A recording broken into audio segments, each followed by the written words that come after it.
none ga ndongozi z'igihugu cyacu, ubwo murifuza koko kuba intungane muri ubwo buryo ijambo ry'Imana riyituyagira? Muratwifuza kandi byobaniza ku muruho wo kwitsinda cyane naho no kubizira mukabizira? Ubwo muremera yuko uko byogenda kose Imana yobagumiza ku kiganza cyayo?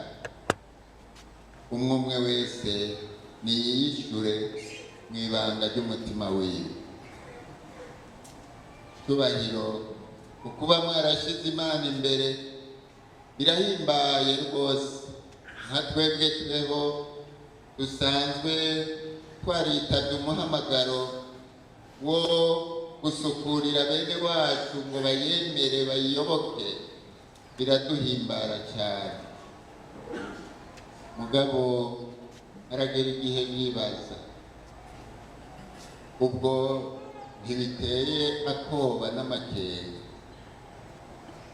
Erega mwahaye abahiganwa namwe bifuza aho muri mwohava bakahasubira, mwabahaye urugero ruhanitse cyane bafatira ko mu kurimbura imvugo n'ingiro byanyu ngo babanegure mutakaze umwizera abenegihugu babafisemo.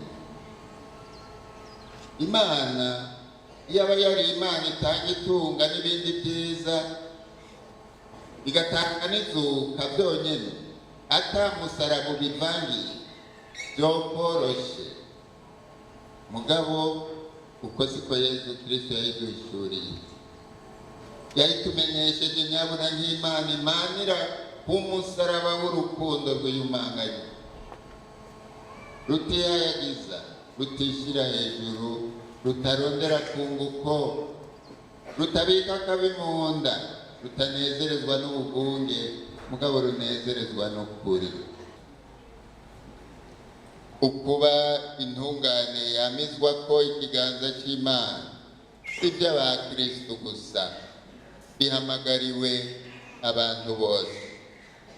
Nta n'umwe adakwiye kwama yitwararitse kubigendera, kiretse uwibara uko atari, akifata nk'ubutaremwe n'Imana.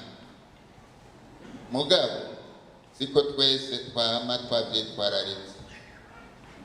Impengamiro mbi yo kwirondera no kwikwegera, impengamiro mbi yo kwikuririza iguma idukurikirana, mbere mu bihe bimwe ikiganzira bamwe bagahitamo no kwihebera ikibi bibwira ngo nibwo bukiriro. Bene abo rero ntibaba bacerekwa uwushashaye kuba intungane, baramwinuba mbere no kumutoteza bakamutoteza.